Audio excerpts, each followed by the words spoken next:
Čau visiem! Edgars, prieks jūs redzēt. Paņemam, draugi, pauzi. Šodien atkal viena lieliska diena, viena lieliska iespēja sanākt kopā, iedvesmoties. Es no savas puses šodien sagatavoju tādu fantastisku pārskatu par instrumentiem, rīkiem, kā būt efektīvākiem savā ikdienā, kā pieņemt labākus lēmumus, kā atrast sevī motivāciju, ļoti konkrētas lietas, jaudīgas lietas, tā kā paņem pauzi, uztaisi kafiju un tiekamies nākamo stundu apmēram, un tā kā būs interesanti un vērtīgi. Tie, kas tikko pievienojas, vai jūs mani redzat, dzirdat, iekomentējiet, ielieciet čatā ķeksīti, ka ir skaņa, ir bilde, un tad mēs dodamies uz priekšu. Kā vispār, kā lājas, kā teikt, piekdienā, un pirms mēs sākam, draugi, iespējams, ka mēs vēl nekad neesam tikušies, tad šī ir viena lieliska iespēja tagad sadraudzēties, un nākamā lieta arī tad 1. datumā atveriet kalendāru, ieplānojiet savā kalendārā 1. augustā, mēs tiekamies vēlreiz, un tad mums ir tāds 2-stundnieks, es esmu sagatavojis arī tādu pārskatu par jaudīgākiem instrumentiem, mākslīgā intelekta instrumentiem tieši mazā vidējā biznesa vajadzībām. Mēs ieiesim kopā ar mani dažādās platformās, un es parādīšu, kas strādā, kas nestrādā, kur jums nozags naudu, un kur ir vērts investēt ļoti konkrētas lietas. Tā kā, ja tu domā par savu biznesa izveidi un tu domā attīstīt jau esošu biznesu, tad tiekamies 1. augustā vakarā, un mākslīgā intelekta rīki, instrumenti, prompti, fantastiski jumtu noraujoši instrumenti, kas ir, kā teikt, mūsdienās jau ir obligāti. Ja? Tā kā, un tie, kas skatās ierakstā, draugi, kur ir, es ieliku arī komentārā, jāparādās saitei, tā kā klikšķiniet, pievienojieties Zooms par brīvu, instrumenti tieši mazajam vidējam biznesam, nekā liekā, tikai konkrētas lietas, kā piesaistīt klientus, kā veidot vēstījumu, kā veidot saturu, kā automatizēt procesus, kā organizēt efektīvu komunikāciju, kā pārvērst interesantus par pircējiem. Ja? Tiekamies 1. datumā. Ok, ejam tālāk. Un, protams, šī ir mūsu 3. sērija par godu notikumam, kas mūs visu gaida rudenī. Ir mega vērtīgs projekts ar nosaukumu Stiprums. Tāds labākais, ko Untāls kādreiz ir sagatavojis, tad ir apkopots 15 gadu garumā manas vērtīgākās atziņas, instrumenti, atkal vingrinājumi, mēs sanākam kopā, strādājam mazajās grupās, sauksim to par biznesa coachingu, ja tā var teikt, un es esmu sapratis, ka daudzi cilvēki varbūt mazliet ir pazaudējuši fokusu, viņi ir aizraujušies ar pikseļiem, intelekta rīkiem un dažādiem instrumentiem un tā tālāk, bet ir aizmirsuši, ka patiesībā, ja mēs runājam par biznesu, tad bizness ir galvā. Tas ir tas, kā es protu šos instrumentus izmantot, kā es māku saskatīt kopsakarības. Mēs arī iepriekšējās sērijās runājām, ka ne tik daudz, cik daudz tev ir instrumenti, bet cik daudz tu mācības esi izdarījis katru reizi, kad dzīve tev ir iesitusi ar slapju lupatu. Un tanī brīdī mēs kļūstam par uzņēmējiem, nevis tad, kad mēs saštepselējam instrumentus, bet tad, kad mēs saštepselējam instrumentus un nekas nestrādā. Visiem citiem strādā, un tā stāsta, ka strādā un rāda, kā strādā. Es parādīšu ciparus, es parādīšu, kā tas notiek tad, kad tu zini, ko tu dari. Un tā, man liekas, ir viena lieliska pievienotā vērtība, saprast, kāpēc tev katrs no instrumentiem ir vajadzīgs, kāpēc tu maksā tik, cik tu par viņu maksā, un kādā veidā tas viss kopā palīdzēs tev vairāk pelnīt, gūt vairāk prieka un vairāk brīvības. Ja? Tā kā ejam uz priekšu, mazāk reklāmu, vairāk darba. Izmantojiet iespēju, kā jau teicu, līdz mēneša beigām. Tātad ne tikai sakārtot galvu, biznesa coachings plus digitālā mārketinga instrumenti. Mums būs 2 nodarbības šajā sezonā. Pirmajā būs coachings, un otrajā mēs atkal iesim instrumentos iekšā. Tas, ko mēs darīsim webinārā, būs atkal ieskats, un mēs iesim rudens pusē 14 vakari, plus 14 vakari, vien lielisks piesātināts rudens galvas sakārtošana, instrumentu apgūšana, un viss notiek. Jā, mūsu 3. sērija, tie, kas nav redzējuši iepriekšējās, noskatieties man YouTube kanālā un arī manā eksperta lapā ir, un LinkedInā kolēģi Čau, tātad panākumu psiholoģija, uzņēmēja domāšana. Šodien ir profesionālā efektivitāte. Ķeramies klāt. Līdz rudenim mēs vēl apskatīsim arī pārējos punktus. Tātad, jā, un ja kāds vēl domā, tad kas ir Untāls un kā Untāls var man palīdzēt vai kādu vērtību Untāls var man iedot, tad es jums varu izstāstīt, kāds izskatās Toyotas pārdošanas process, soli pa solim. Un es jums varu izstāstīt, kāds izskatās Mercedes pārdošanas process soli pa solim, un es varu izstāstīt, ar ko viņi atšķirās un ko nozīmē efektīvs pārdošanas process uzņēmumā. Jā, esmu tur bijis, esmu to darījis, labprāt izstāstīšu. Izveidošu tunelī, uztaisīšu jums coachinga sesiju, un tā. Tas esmu es, un tās ir manas lietas, tā kā ejam tālāk. Fundamentālas patiesības, ja tu gribi pieņemt labākus lēmumus, ja tu gribi labākus rezultātus, tad tas nozīmē, ka tev vajag labāku sistēmu apakšā. Tas nozīmē, ka ir noteikti procesi, kurus mēs sakārtojam tad, kad mēs viņus saprotam, un tad ir noteiktas lietas, kuras mēs sakārtojam sevī. Cilvēks ir sistēma, ja, mēs par to runāsim. Ja tu gribi pieņemt labākus lēmumus, tad labāk iemācies strukturēt informāciju, labāk iemācies kontrolēt savas emocijas sistēmiskā līmenī, tu nevar to izvilkt ārā.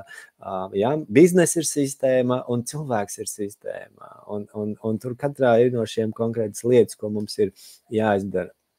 Un labi, tagad skatieties, parādīšu vienu fantastisku atziņu, kas man pēdējā laikā tik ļoti iepriecināja un turpina priecēt, tad proti šī...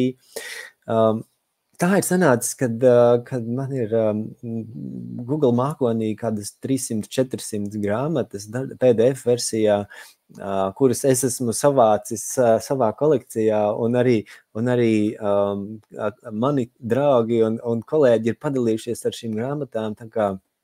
Un tad tie, kas nāk pie maniem uz apmācībām, viņiem ir šīs grāmatas pieejamas par brīvu, tā kā mēs dalāmies, mums ir tāds, ja sauc car sharing, tad mums ir book sharing, mums ir speciāla vietne, kur mēs draudzējamies viens ar otru un dalāmies ar grāmatām, un tagad skaties, tad, kad tu paņem jebkuru no 400 grāmatām un paprasi chatam GPT, vienu lietu, tu paņem to grāmatu, ieliec pielikumā, un tad tu pasaki viņam, tagad cienītais čata kungs, uztaisi kopsavilkumu šai konkrētai grāmatai, un viņš tur uztaisi kopsavilkumu, lieliski viņš uztaisa.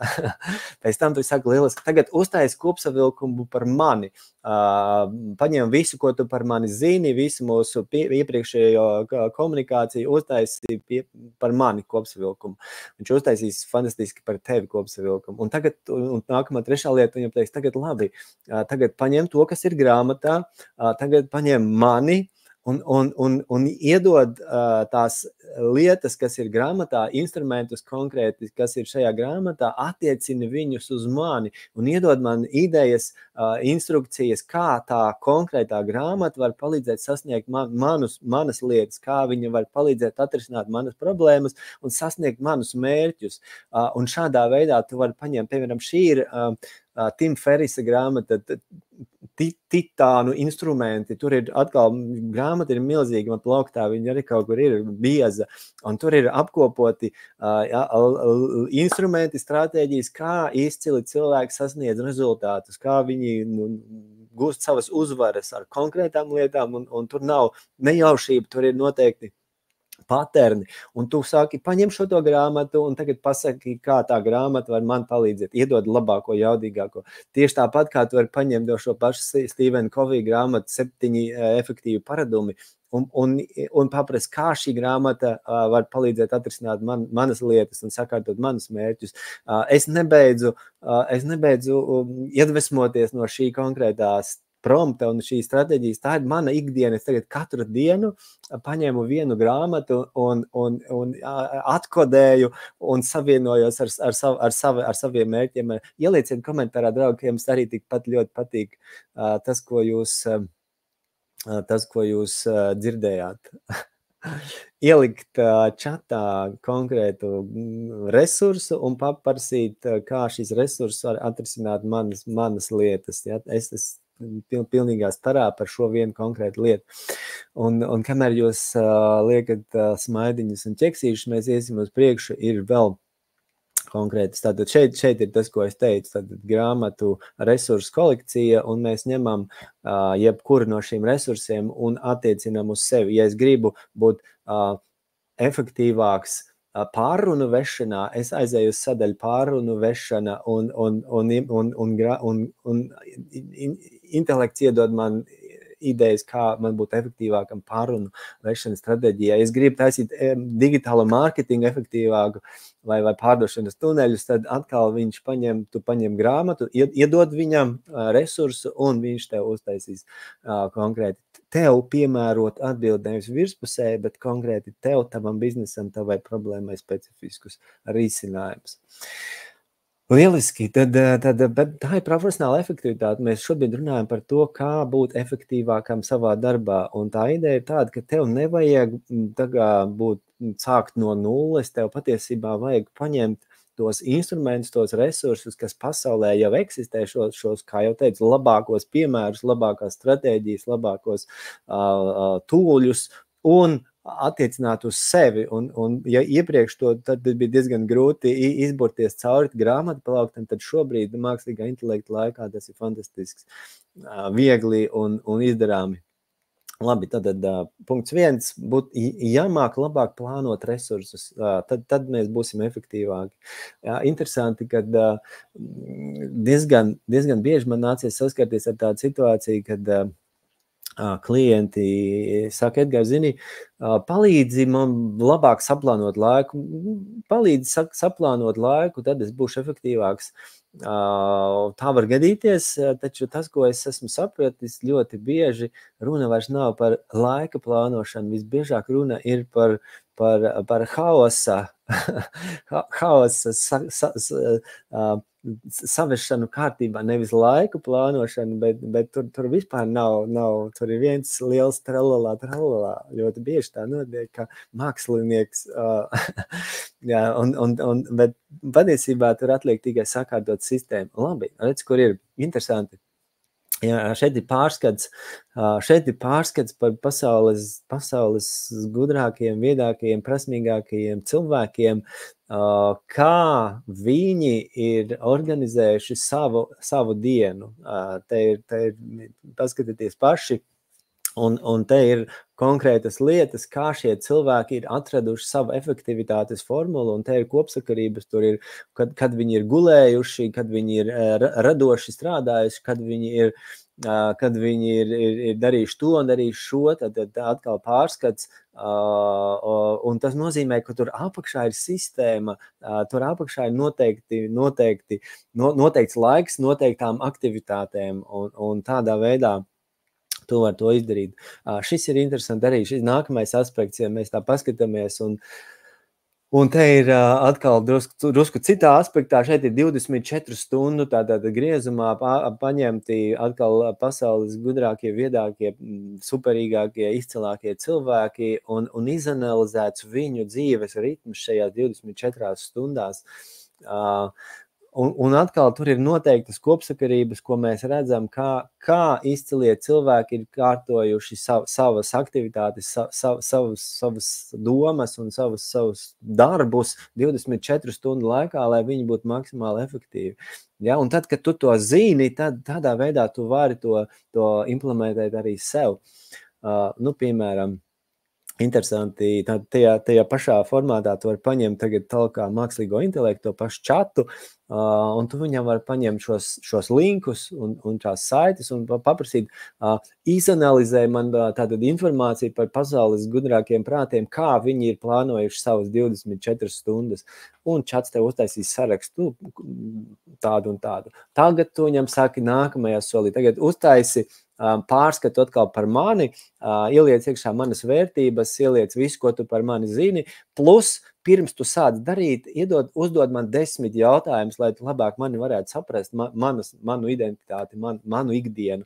Un čats tev uzdos 10 jautājumus, tu atbildēsi, un tad viņš uztaisīs pārskatu par tevi, kas tev ir svarīgi, un nākamajā 3. solī tu viņam teiks ideāli, cienītais čat, tagad saplāno manu dienu, tagad uzbur manas ideālās 24 stundas, balstoties uz pasaules jaudīgākajiem modeļiem, balstoties uz manām vērtībām, manu biznesu, tad uzbūvē manas 24 stundas. Ja, kā tu man ieteiktu organizēt darbu un jā, kolēģi, ielieciet, manuprāt, fantastiski, šī brīdī prasās ovācijas, šī brīdī prasās aplausi, jo tas ir atkal kaut kas tāds, ko tev nevajag pašam izdomāt, tev vajag saprast, kā izcili cilvēki plāno savu dienu, kā viņi organizē savu dienu, kā viņi sadala laiku un prioritātes, pēc tam paprasīt, izanalizē mani, un pēc tam uztaisi manu modeli, ja, un atkal 3 soļu kombinācija, un mums ir jau konkrēts 24 stundu formāts. Kolēģi, tie kas piedalās, atkal liecat ķeksīti smaidiņu, ka jums šis tikpat ļoti patīk, cik man, jo manuprāt, šis ir atkal viens fantastisks veids, kā paprasīt mākslīgām intelektām pievienoto vērtību. Labi, jā, tad, un tu vari arī ielikt viņam, aizpildīt šo te savu vērtību apli tam pašam intelektam, salikt lietas, kas tev šobrīd ir svarīgas, lai viņš to arī ņem kā izejas punktu. Un tad tu saplāno savas 24 stundas, un es teiktu, ka daži cilvēki ir teikuši, jā, bet zini, Edgar, mana dzīve ir tik strauja, tik dinamiska, tik neprognozējama, kad es nevaru, tur nav iespējams salikt 24 stundas, tur nav, es esmu ārpus realitātes. Es saku, jā, tā var gadīties dzīve, tāda ir dzīve, un tomēr tad uztaisi tādu, kā tu gribētu, lai notiek. Sākam ar to nevis kā tas ir, bet izdomā, kā tu gribētu savas 24 stundas. Armands, jā, čau, 24 stundas tavā ideālajā pasaulē, un tad paprasi, lai čats, mākslīgais intelekts palīdz tev sakārtot šīs lietas, un tad, kad tu uztaisi, tad vismaz tu vari piespraust sev pie datora pie sienas un paskatīties, kāda varētu būt mana ideālā diena, un pamazām tu vari sevi ietilpināt. Tā tas notiek. Profesionālā personīgā efektivitāte. Dar 24 stundas. Mēs lēnām ejam uz priekšu. Man atkal šis likās fantastisks instruments, kā no haosa pāriet tādā prognozējumā, strukturētā darbībā. Lūk, tad nākamais ir resursu plānošana. Kā tad labāk, efektīvāk sakārtot savas domas, lietas, laiku un tā tālāk, tad šeit ir konkrētas lietas.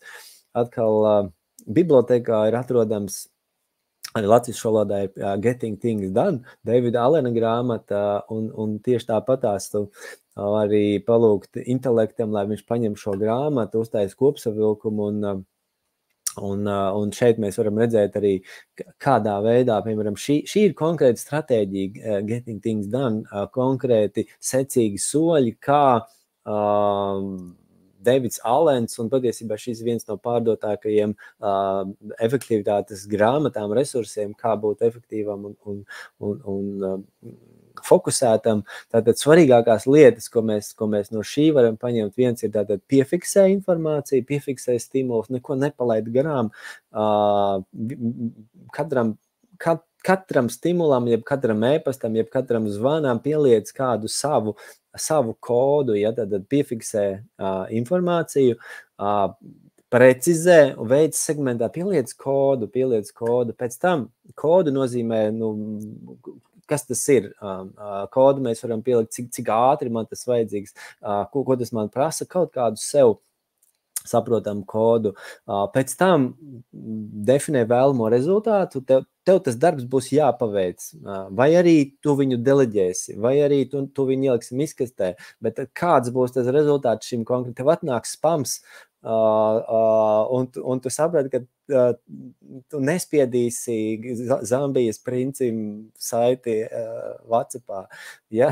Vēlamais rezultāts būs, es viņu nobloķēšu. Ja? Un ja tu viņu nenobloķēši, tad Zambijas princis tev pēc 10 minūtēm atkal sūtīs. Ja? Tad definē vēlamo rezultātu. Nākamais ir tātad, ja mēs skatāmies šo Getting Things Done, fantastiska grāmata, tad 4 kriteriji, pēc kuriem mēs tātad šos uzdevumus sasegmentējam.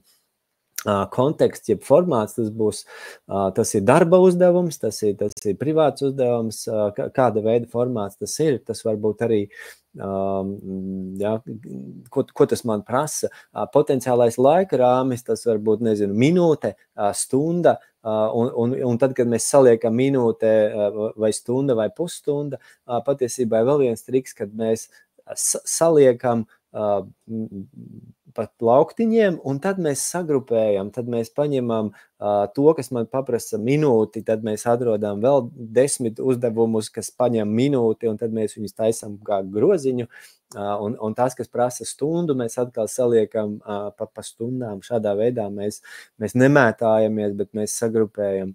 Ja, tad mēs sapratam resursi, kādi man ir nepieciešami, lai to izdarītu. Nezinu, telefons vienalga, vai es to pats varu izdarīt. Kāda ir svarīgums, kāda būs mana diena, kā izskatīsies mana diena no 7 līdz 23, kas ir svarīgākās lietas, kas ir un kādā secībā tas notiks. Un es parasti vēl arī šajā modelī ielieku to pašu Pareto principu, kur ir 20-80, kad 20% manas aktivitātes dod 80% rezultātu.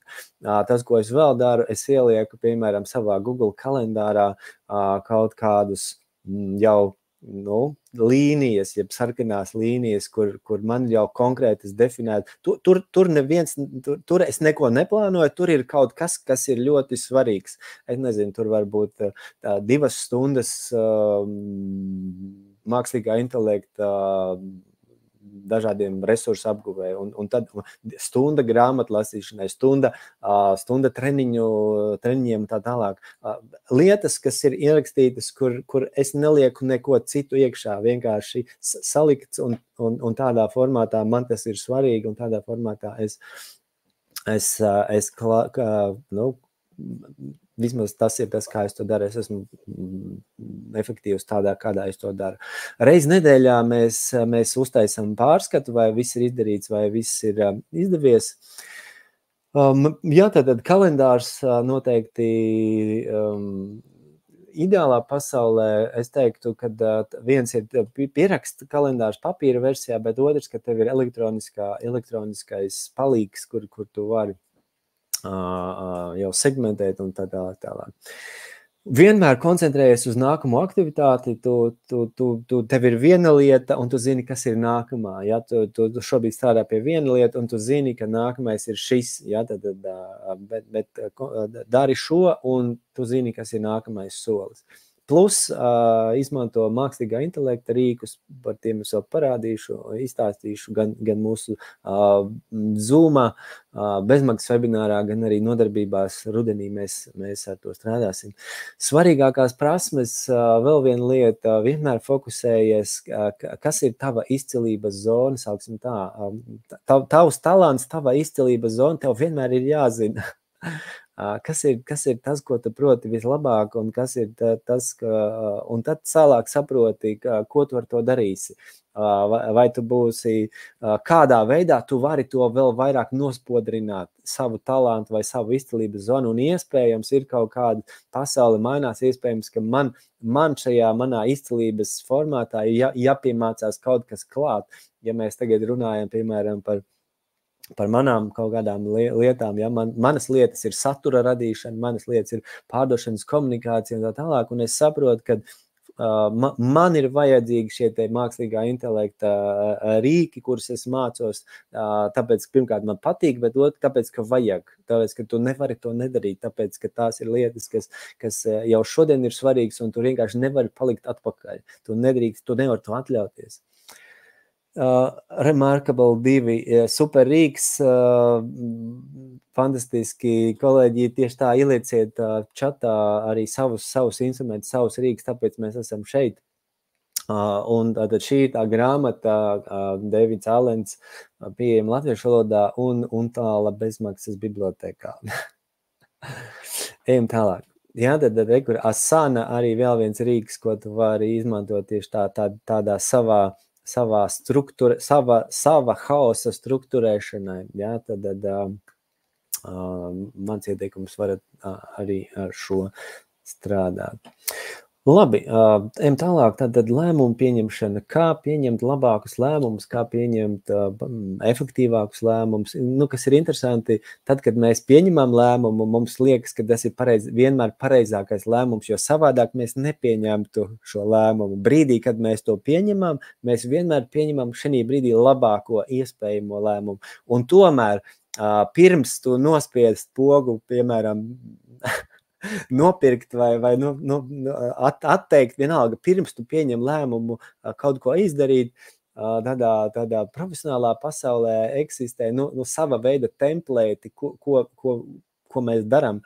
Es varu pateikt atkal kaut vai vienu ļoti primitīvu piemēru. Man kādreiz gadījās aizsūtīt saviem klientiem e-pastu, kurā mēdz būt, nebija klāt pielikums, un tad mēdz kaut kādas māksliniecisks defekti, garumzīmes un tā tālāk. Un es sapratu, ka es sevi nevaru mainīt. Es sevi nevaru mainīt. Es pa lielām tāda globāli tāds esmu, bet tas, ko es varu izdarīt, es varu ielikt tādus checkpointus, pirms es pieņemu lēmumu nosūtīt. Nākamajā, tagad turpmāk, es saku, pirmkārt, punkts 1, ko es daru, vai ir pielikums? Lieliski, pielikums ir. Punkts 2, es izēju cauri vēlreiz kļūdām, un tad es pieņemu lēmumu. Un šādā veidā, caur sistēmiskiem uzlabojumiem, es esmu uzlabojis savu komunikāciju. Un tas ir mans lēmums tagad, kā mainīt šo te sistēmu. Sapratāt to domu? Un te ir atkal, es teiktu, pirms tu pieņem lēmumu, tādu svarīgu lēmumu, paņem kaut kādus 2-3 templētus, jeb sagatavojas un izanalizē šo informāciju noteiktos aspektos vai paprastam pašam intelektam, lai palīdz to izdarīt, ja ir stāsts par svarīgām lietām, ko mēs dzīvē pieņemam.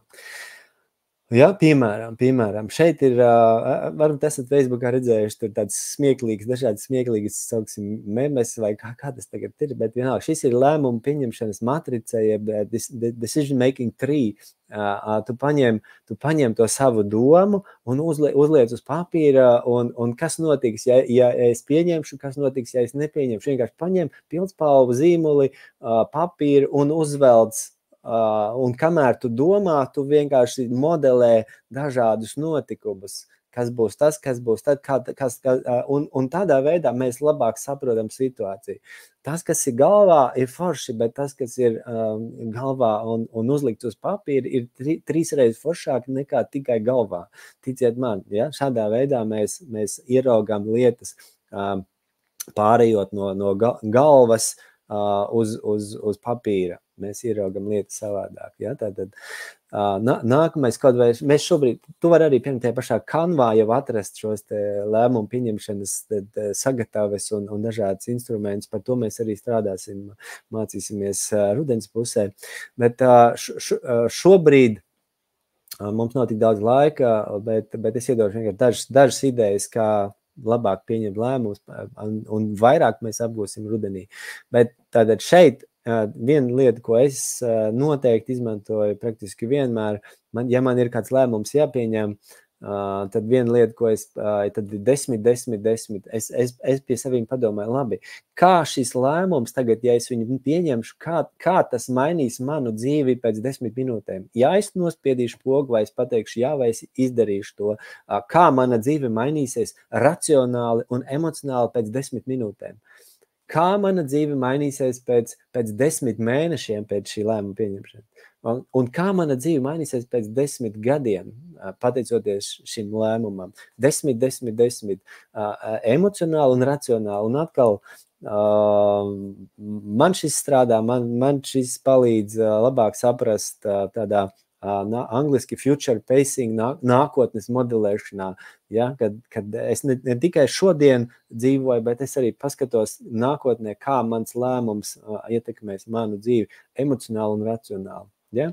Un par pārējām lietām, draugi, mums laiks ierobežots, mēs, kā jau teicu, tiekamies mazajās grupās, strādājam, diskutējam un pieņemam lēmumus un apgūstam dažādus templētus, un tādā veidā mēs kļūstam efektīvāki, ka tev nav tikai galvā, bet ka tev ir jau, sagatavs, kad jāpieņem lēmums, tu atver folderīt, mapīt, hei, iziesim cauri šiem trim soļiem, 3 templētiem, un tikai tad es pieņemšu lēmumu. Tas patiesībā palīdz, un tas ir tas, kā strādā efektīvi cilvēki, kā viņi rīkojas. Labi, nākamais problēmu risināšana. Ja mēs tagad skatāmies tos efektivitātes svarīgākos, varbūt no tādā vadītāja līmenī vai uzņēmēja līmenī, šos te efektivitātes tādus aspektus, un viena lieta ir atkal patiesībā problēma risināšana. Mēs nevaram no tā izvairīties. Mums visiem ir problēmas un visiem būs problēmas, taču līderis no līdera atšķirās caur to, kā mēs šīs problēmas atzīstam un kā mēs šīs problēmas atrisinām. Un caur to mēs kļūstam par līderiem. Ja? Vai mēs atzīstam, kad ir problēma, un tad, kad mēs viņu atzīstam, kā mēs viņu atrisinām. Un tad, kad mēs viņu atrisinām, tad problēma pazūd. Tad nākamā problēma, bet ja tu viņu neatrisini un neuzņemies atbildību, tad tā problēma tev vajās ilgi, un kamēr tu viņu teiksi, hei, problēma, tiešām tu esi problēma, vai es tevi atrisināšu, un problēma saka, labi, tad atrisini, es vairs tevi netraucēšu. Ieliciet, kolēģi, ar mani sapratot domu. Tev ir kādreiz problēma vajājusi. Un te ir stāsts par to, tu nevari aizbēgt, tu nevari no viņas aizbēgt, viņa tev atradīs, latviski sakot, paļa bombu, kamēr tu neapstāsies un nepagriezīsies ar seju pret problēmu un teikt, jā, problēma. Es tevi atpazinu, tu esi reāla problēma, tiekam skaidrībā un atrisini viņu, un tev kļūst vieglāk dzīvot. Pārējie kolēģi, ja, tad ir problēma risināšana.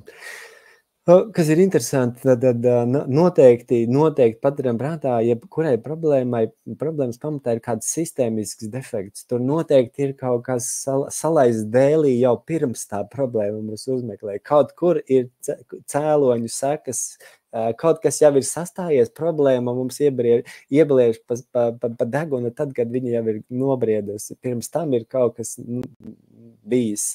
Ja? Kognitīvs iemesls, tas nozīmē, tur ir kaut kāda domāšanas problēma vienmēr. Problēmas pamatā ir kaut kāda nesaprašanās, problēmas pamatā ir kaut kādi neuzdoti jautājumi, kaut kādi nepaprasītas atbildes, kaut kas neiet kopā. Ja? Un tad ir problēma. Un plus problēma, ikviena problēma ir mazo lietu summa. Tur vienmēr ir kaut kāda kombinācija, kamols, kas ir sastājies un kļuvis par problēmu. Tā ir, kolēģi, lieliski. Šis ir fantastisks rīks, Johari window, Johari loks.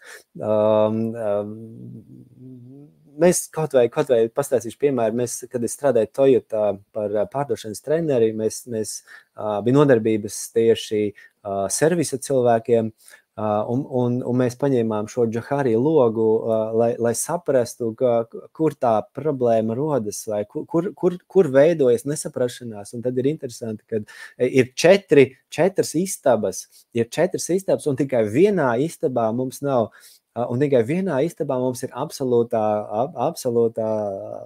skaidrība. Es kaut ko zinu, un klients kaut ko zina. Ja? Mēs abi zinām, nezinu, uz durvīm ir rakstīts, servis ir atvērts no 9 līdz 5.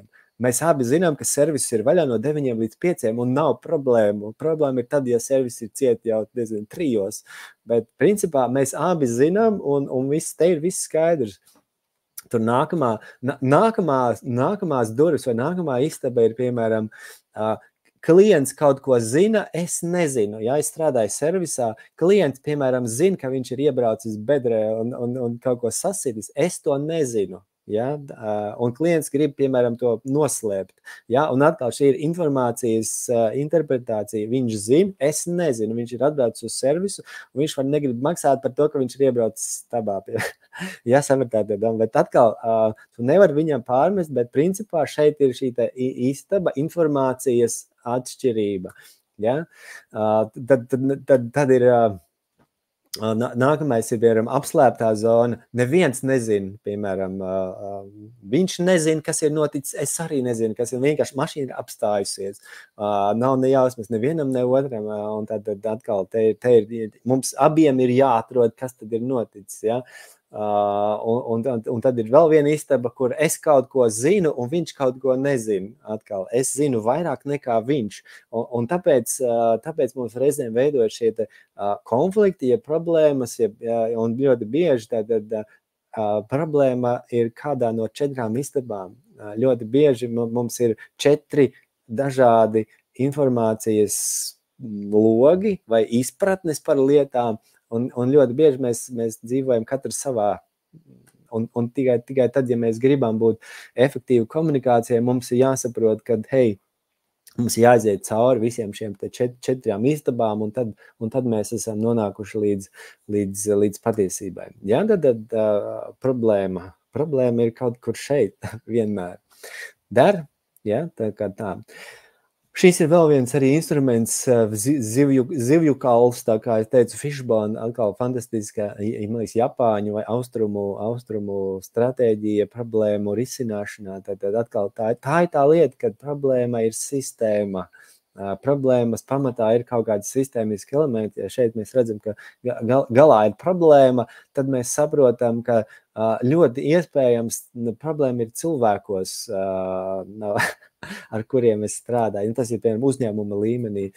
Varbūt iespējams pie measurement, pie izmērām, pie KPI, iespējams mēs nepareizi mēram, mēs iespējams nepareizi skatāmies, nepareizi ciparus analīzējam, un tur ir problēma.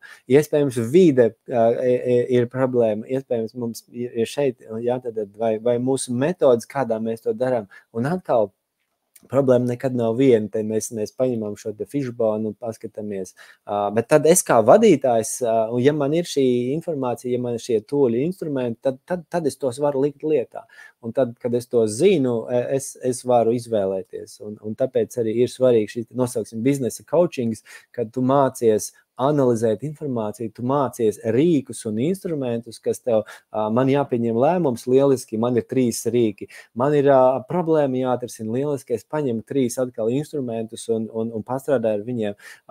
Man ir, nezinu, vēl kaut kāda situācija, un atkal man ir 3 instrumenti, kurus es lieku lietā. Ja? Un tādī brīdī tu esi galasties priekšā, nezinu, konkurentiem, kuriem nav šī informācija, kuri neliek lietā šos rīkus. Ja?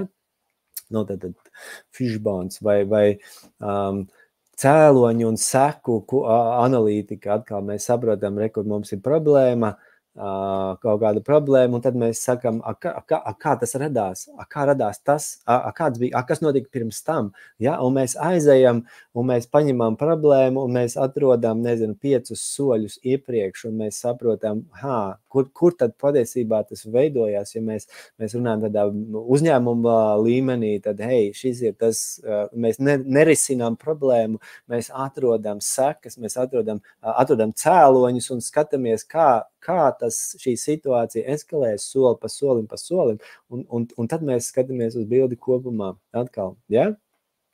Lielisks instruments, lieliska izpratne par to, kā būt efektīvākam, kā būt produktīvākam savā ikdienā. Nākamā interesantā lieta, ja mēs runājam par tādu profesionālo efektivitāti, ir motivācija. Armand saka, mēs pārāk bieži situācijas saucam par problēmām. Jā. Problēma ļoti bieži ir tad, ja situāciju neatrisina, viņa kļūst par problēmu. Situāciju, kuru mēs saucam par situāciju, mēs tā kā noignorējam, un tad šī situācija kļūst par problēmu. Tā var gadīties. Bet man atkal nav nekāda pretenzija problēmu saukt par problēmu. Jautājums, kādu emociju mēs tam piešķiram. Ja klientam ir pretenzija, lai tā būtu problēma, nosauksim viņu par problēmu, lai gan viņa varbūt arī situācija. Jautājums ir, kādu emociju mēs pieliekam klāt. Ja, mēs varam nosaukt situācija, 10. pakāpē ir problēma, vai situācija 3. pakāpē ir tikai situācija. Ja? Tā ir tā pati situācija, tikai ar kaut kādu apdraudējuma līmenī, kā šī situācija ietekmē manu dzīvi vai manu biznesu. Un tad tu skaties un tu ieliec situācijai apdraudējuma koeficientu. Situācija ar apdraudējumu 2, lai tu sakot pa barabānu, situācija ar apdraudējumu 7, problēma. Ja? Atkal situācijai piešķiram to kaut kādu koeficientu. Motivācija, draugi, skatieties, viena interesanta lieta. Tas, ko es gribētu tā kā atkal sadalīt mazākos elementos, ir viena liela motivācija, tad patiesībā tur ir vairāki elementi. Es šodien arī Facebookā ierakstīju tieši šo. Tad ir pirmkārt, tur noteikti ir apakšā vērtības, tur noteikti ir apakšā motīvi, noteikti ir apakšā stimuli un ir iedvesma. Un tad, ja es kaut ko daru ar sakostiem zobiem, kaut ko, kas nav saskaņā ar manām vērtībām, kas man nosacīt riebjas, tad neprasi no manīm motivāciju, neprasi no manīm stimulus un iet tur Latvijas sakot pa lielām, tur ir problēma pašā saknē. Ja kāds es esmu dzirdējis tādu, piemēram, zinīgi, klausies, ka tu kādam, mums tagad jāzvana augstie zvani, un tad ir cilvēku kategorija, kas saka, hei, tas nav mans vai vienalga. Un kamēr viņam galvā ir doma, ka tas nav mans, tikmēr tu viņu vienkārši sačakarēs gan to cilvēku, gan to rezultātu, gan to darbu. Ja tu viņu nosacīt, piespiedīsi viņam zvanīt augstos zvanus, cilvēkam, kurš domā, ka tas nav viņš, ka tā nav viņa lieta, nav manas vērtības. Ja? Un tas ir tās vienmēr, par ko mēs darām. Vienalga, ko mēs darām, skatāmies, kā tas iet kopā ar manām vērtībām. Un tad parādās motivācija. Vispirms ir vērtības, jā, tas ir tas, kas man patīk, tas ir tas, ko es pieņemu. Nākamais ir, un tur vienmēr būs 2 motīvi. Nākamais būs, lai ko mēs darītu, mūs motivē 2 lietas. Mēs bēgam no kaut kā, vai mēs gribam sasniegt kaut ko. Nav svarīgi, vienmēr būs šie 2 pamata motīvi. Mēs no kaut kā bēgam. Mēs bēgam no nabadzības, mēs bēgam no neveiksmēm, mēs bēgam no kaut kā, un tas mūs motivē. Es negribu, lai tas atkal notiek, es negribu atkal palikt bez ienākumiem, un tas man liek iet uz priekšu. Tas nav slikti, nav labi, tas ir viens noteikts motīvs, un tad ir cilvēki, kuri vēlas kaut ko sasniegt. Es gribu būt pašpietiekams, es gribu dzīvot tā, es gribu pelnīt naudu, es gribu darīt. Mani motivē šis es vēlos, es gribu kaut ko sasniegt, mani motivē šis drives. Un ir cilvēki, kurus motivē bēgšana. Un reizēm šie motīvi vajadz saslēgties, reizēm mēs vispirms bēgam, kad mēs aizbēgam, tad mums sāk motivēt šis otrs, bet vienmēr būs 2 lieli motīvi. Latvijas sakot, tad jau minēju paļubomu. Viens vai otrs. Un tad, kad mēs atrodam vērtību darbu, kad mēs atrodam lietas, kas mani motivē, tālāk mēs skatāmies, kas tad liek man smaidīt, kas tad man liek justies labi ikdienā. Armand, čau! Ieraksts būs, un tad tu skaties ikdienā, kas ir tas, mazie prieciņi, nosauks viņus par maziem prieciņiem, un nenoskādējiet, salieciet, paņemiet A4 lapu, pildspalvu un uzrakstiet mani mazie prieciņi. Mazās lietas, kas man liek smaidīt. Man patīk karstu kafiju iedzert, man patīk pusstundu, pusdienu laikā pasēdēt dārzā, man patīk, ka cilvēki apkārt, smaida.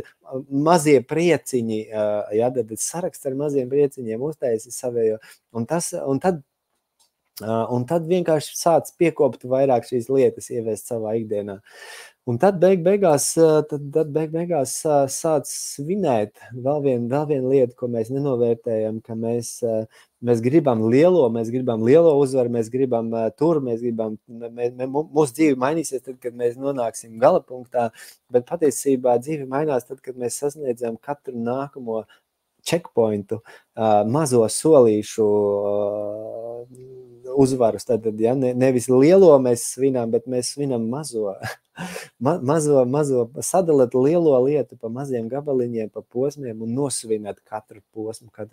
Tas palīdz, tas motivē. Šis ir interesanti. Šo es iemācījos no sava skolotāja, Richarda Bandlera, neirolingvistiskās programmēšanas tēvs, mans mentors, un es nekad tā nebija iedomājies, bet tad vienā brīdī mēs sākam runāt par stratēģijām, par līderības stratēģiju, par motivācijas stratēģiju, par prieka stratēģiju, un tad tas, ko viņš man pateica, un tas mainīja manu dzīvi fundamentāli. Tad skaties, ja tu kādreiz savā dzīvē esi bijis motivēts, vienalga kāda savā pagātnē, kaut ko uz laika līnijas, tas nozīmē, ka tevī ir šis drive, šis motivācijas kods, un tas nozīmē, ka tu jebkurā mirklī vari aiztaisīt acis un aiziet pagātnē, uzmeklēt to konkrēto situāciju, kurā tu biji super motivēts un super enerģisks un pārņemts, un vēlreiz viņu izdzīvot. Tu vari vēlreiz apskatīties šī brīža acīm un atgriezties tajā pagātnē un apskatīties to, kas tur notika. Tu vari sadzirdēt lietas, kas skaņas vārdus, cilvēks, kas toreiz notika, un tu vari vēlreiz sajust sajūtas, kuras tu toreiz sajūti, un tu vari viņas iepakot, tu vari salikt mugursomā un atnest šeit uz šodien. Fantastisks ankurs, fantastisks stratēģija, kā atrast motivāciju. Nemeklē laimi pudelē tās nav, bet meklē laimi sevī, meklē laimi pagātnē, meklē laimi sevī, savos atrod savu laimes kodu, motivācijas kodu. Nevajag izgudrot no jauna. Atrodi kombināciju, kas tevi motivē. Un katram viņa ir sava, tikai ļoti bieži mēs viņu nezinām, nesaprotam, bet nemākam, bet viņu var atkodēt, un tā ir mana motivācijas stratēģija. Dar, kolēģi? Jā, tieši tāpat tu vari atrast ne tikai motivāciju, drosmi. Tu vari atkodēt savu drosmes algoritmu, tu vari atrast sevi līderības algoritmu, un šādā veidā tu atrodi savus resursus. Kolēģi, šī bija viena lieta, kas man iepriekš norāva jumtu. Manuprāt, par to ir vērts padomāt, ka tās ir lietas, ko mēs varam apgūt, iemācīties izdarīt, un tā nav teorija, tā ir ļoti konkrētas praktiskas lietas, ko mēs varam ielikt savā biznesā, savā ikdienā. Ejam uz priekšu, vēl viena lieta, kolēģi, mums ir vēl 10 minūtes laika, ja, kolēģi, tātad skatieties, disciplīna. Un interesanti, reizēm man ir bijis tā, kad kāds uzņēmums vai uzņēmuma vadītājs aicina mani uz pārunām, varbūt, un tā ideja ir, palīdz, Edgar, mums vajadzētu uzlabot pārdošanu, mums vajadzētu salabot, mums nav tāda rezultāta, kādus mēs gribētu sagaidīt. Un mēs sākam sarunu, un mēs ejam iekšā tajā situācijas apskatā, un jo vairāk mēs runājam, jo vairāk man galvā nāk šī vīzija, ko es šeit uzliku, jo vairāk man nāk bilde, kur pelis dejo pa galdu. Ja, un es mēģinu, protams, tā smalkjūtīgi painteresēties, sakiet, cienītais vadītāji, kungs, sakiet, kā jums ir, kā jūs organizējat tāda lieta kā disciplīna, kā jums ir šie te tas un šitas un tas. Mēģinu smalkjūtīgi norādīt, ka patiesībā runa nav par pārdošanu, par pārdošanas apmācībām, runa patiesībā ir tad par pelēm, kas dejo uz galda. Un ja tu gribi, ja tev ir biznesa, tad principā varbūt pašam peles dejo uz galdu, savā galvā vispirms, ja, ka tev pašam ir jāsavāc kopā, zini, kā tarakāni, kas ir galvā, jāsaliek pa plauktiņiem, jāiemāca pelēm noteiktas lietas, disciplīnas trūkst. Man ir viens konkrēts piemērs arī iz dzīves, ja, mēs runājam par pārdošanas apmācībām, un tas pārdošanas vadītājs, viņš saka, klausies, Edgar, jā, bet man tev ir viens lūgums. Mēs varam sarunāt tā, ka tu nerunā par disciplīnu. Nu, izlaižam šo sadaļu disciplīnu, tāpēc, ka mums ir slikta pieredze, kad iepriekšējais treneris mums te bija vienas nodarbības, un tās nodarbības bija diezgan nekādas, tikai tāpēc, ka šis cilvēks, šis biznesa treneris atļāvās vai izdomāja paņemt tematu disciplīna. Un manuprāt, malacis, viss cieņa, respekt, ja disciplīna ir viens no svarīgākajiem un varbūt nenovērtētākajiem elementiem šajā rezultātā panākumu ķēdītē, disciplīna. Un kas notiek, piemēram, ja mēs runājam par pārdošanas komandu, ja mēs runājam par pārdošanas darba organizēšanu, ja tu kā vadītājs pieļauj, ir vēl viens teiciens, ir viens tāds liels teiciens, ka sliktākā darbinieka attieksme, kuru vadītājs akceptē, kļūst par uzņēmuma korporatīvo standartu. Sliktākā attieksme, uz kuru vadītājs piever acis, kļūst par uzņēmuma korporatīvo standartu. Nu, komanda nolaižās līdz šim līmenim, un viņi pieņem, ka tas ir ok. Un te ir stāsts par disciplīnu, šeit ir stāsts par vadītāja atbildību, un vadītāja jaudu un cieņu, ko viņš rada saviem darbiniekiem, un tas ir svarīgi. Un tad kas notiek tālāk, piemēram, pārdevēji pamazām, ja viņiem nav rāmis, ja viņiem nav formāts, ja viņiem nav konkrēti uzdevumi un atbildība, jāveic, viņi kļūst par vieglākā ceļa gājējiem. Viņi kļūst nevis par pārdevējiem, bet par e-pastu apkalpotājiem. Viņi kļūst par nevis piedāvājumu nosūtītājiem, bet piedāvājumu saņēmējiem un apkalpotājiem. Un tur ir problēma. Tur nav naudas, bet stāsts nav par to, ka tie ir slikti pārdevēji. Stāsts ir par to, ka šeit pieļauju, kad ir stāsts par disciplīnas trūkumu. Ja? Tās ir svarīgas lietas. Lieliski. Ko ar to darīt? Skatoties, kā trenēt disciplīnu, es teiktu, šis ir viens fantastisks piemērs. Jums ir gadījies paēst vakariņas un salikt netīros traukus izlietnē. Ir tagadījies. Un te ir viens triks, tad, kad tu paēd un salikt netīros traukus izlietnē, tad uzdod sev vienu jautājumu. Kā būtu, ja es to izdarītu tagad? Kā būtu, ja es tos traukus nevis tagad atstātu un aizietu prom un atgrieztos atpakaļ un tad mazgātu, bet es ieliktu un izdarītu uzreiz un tagad. Ja? Un jautājums ir izdarīt tūlīt un tagad. Tu atver skapīti un tu redzi, ka miskaste nav iznesta. Un tev galvā ir jautājums, vai es darīšu tagad, vai es iznesīšu vēlāk. Tas jautājums tur būs vienmēr, vai darīt tagad, vai darīt pēc tam. Un tas, ko mēs šeit darām, mēs trenējam savu iekšējo disciplīnu. Ja tu uzdod sev jautājumu, darīšu tagad vai darīšu pēc tam un izdari pēc tam, tad prāts pieņem pēc tām režīmu. Tas nozīmē atliktie lēmumi, un vienā brīdī tas sāks ar netīriem traukiem un miskasti, un vienā brīdī tas pāriet uz lieliem lēmumiem tavā biznesā, tavā ikdienā, atliktu lēmumu ieradums, kas patiesībā ir mazais treniņš ikdienā, vienmēr, kur ir iekšējā balss darīt tagad vai darīt pēc tam. Der, kolēģi? Fantastiski, un šādā veidā mēs ietrenējam savu zemapziņu, un šādā veidā mēs veidojam disciplīnu. Jā, mēs tiksimies kādā nākamajā reizē, mums vēl ir konkrēti šīs mazās nodarbības, ko mēs tagad darām, ir par godu lielam treniņām, kas mums sāks rudenī, šī biznesa coachings un līderība, kāds ir mūsu plāns, tātad nākamais solis, mēs tiekamies, draugi, nākamnedēļ vakarā, te ir saite, vēlreiz komentārā ielikšu links uz mūsu bezmaksas Zoomu. Es esmu sagatavojis atkal jumtu noraujošus piemērus par instrumentiem, kas padarīs jūsu biznesu vai no nulles izveidot kaut ko lielu un būtisku, vai jau esošu uztaisīt pacelt citā līmenī.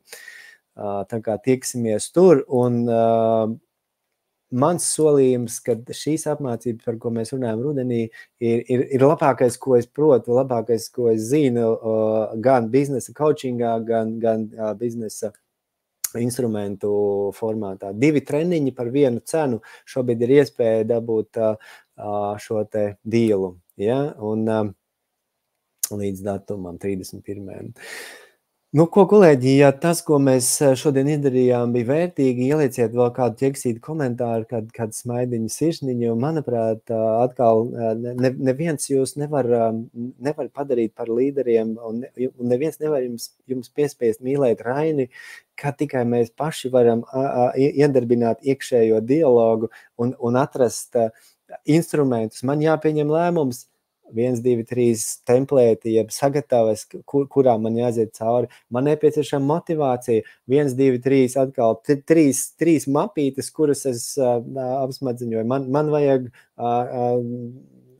tādu lietu, jā, atkal 1, 2, 3 mapītes, kuras es 3 instrumenti, 3 stratēģijas, kuras es vispirms izēju cauri, un tad tikai pieņemu lēmumu par jebko. Nu, ko tad, draugi, lai piekdienā daudz prieka, kā es par saku, 3 lietas, daudz naudas, daudz brīvības, daudz prieka. Tiekamies 1. datumā Zoomā, varbūt pirms tam vēl. Un jā, lai viss izdodas. Paldies, ka atnācāt, pārsūtiet šo ierakstu saviem draugiem, kolēģiem. Pieļauju, ka ļoti vērtīgas lietas, un tiekamies citā reizē. Tā!